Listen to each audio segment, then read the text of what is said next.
Okay, picture this. It's way too late at night. You're sitting there, lit up by that cold glow of your phone, and you're just doom scrolling through an endless feed.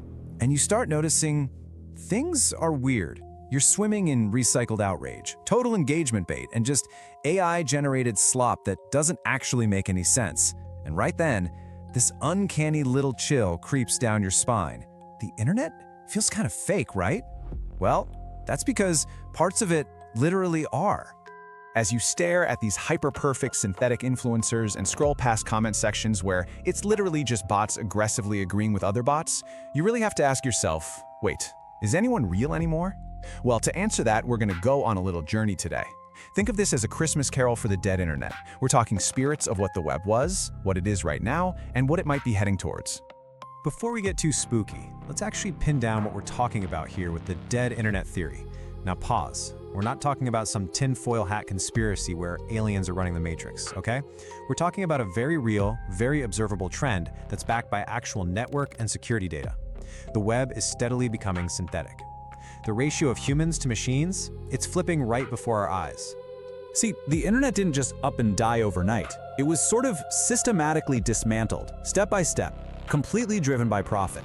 It went exactly like this. First, it got enclosed into these walled-off platforms. Then, it got aggressively optimized for engagement metrics.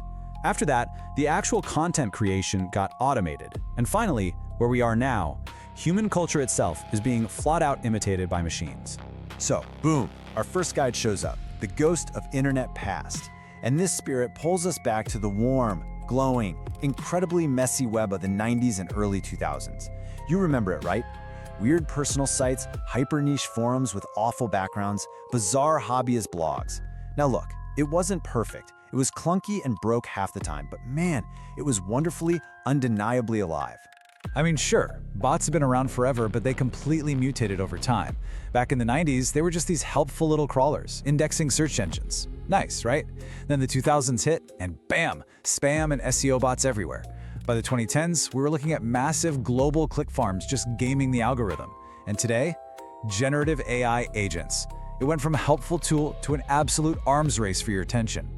The reason that old internet felt so alive was because, flaws and all, you could see the human intent behind it. People genuinely just wanted to connect. You built a web page because you loved some super obscure band or a weird piece of art, not because some algorithm told you to post at exactly 2 p.m. to satisfy a retention metric. It was just humans being humans. But okay, that warm, nostalgic feeling fades real fast as our second guide shows up. The ghost of internet present drops us right into the claustrophobic, corporate-owned internet we are living in right now. That wild open web, gone, replaced by walled gardens. And here's the insidious part. We subtly shifted from being customers buying a service to becoming the harvested resources ourselves, locked in digital cages just to generate data. It all comes down to the profit motive completely rewiring the web's architecture. The platform swapped out organic human discovery for algorithmic curation. The goal isn't to help you stumble upon a cool new community anymore. No way. The single driving goal is to keep your eyeballs glued to that glass through endless ad loops and perfectly optimized outrage. And honestly, nothing captures the dark comedy of our present moment quite like Shrimp Jesus. Yes, you heard me right, Shrimp Jesus.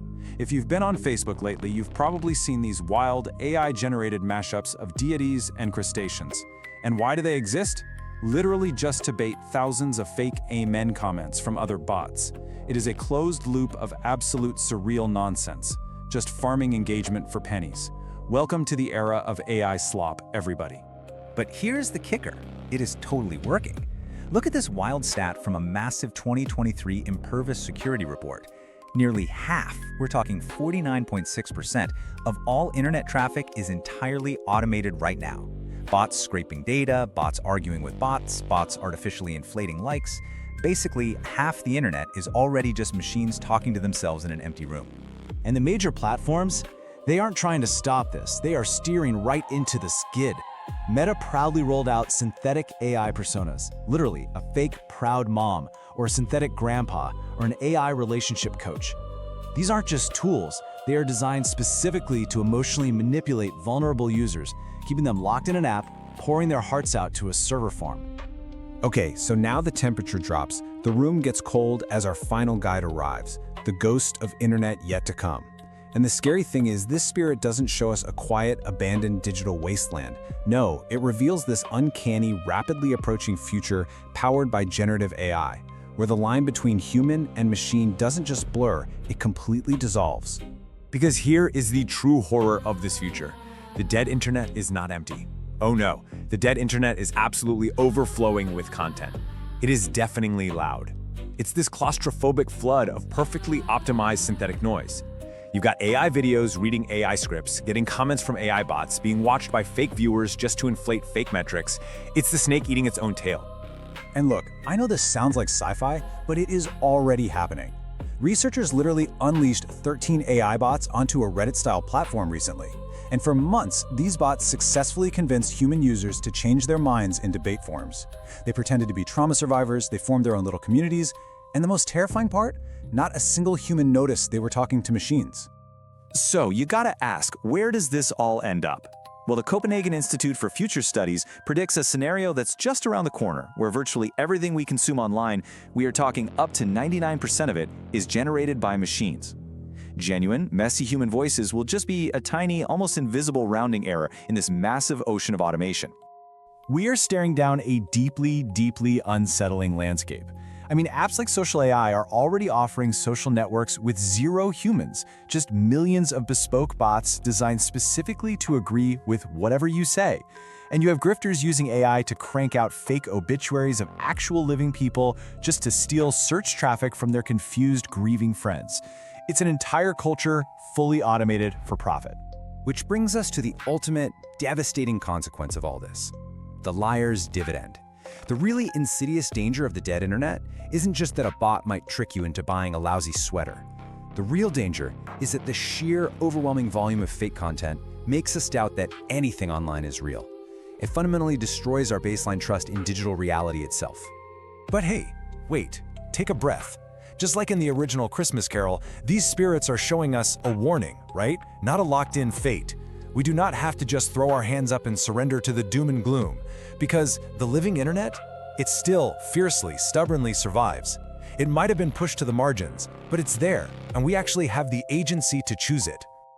That genuine, strange human web is still out there hiding in small Discord servers, super niche subreddits, independent creator spaces, personal blogs, and those wonderfully weird art projects.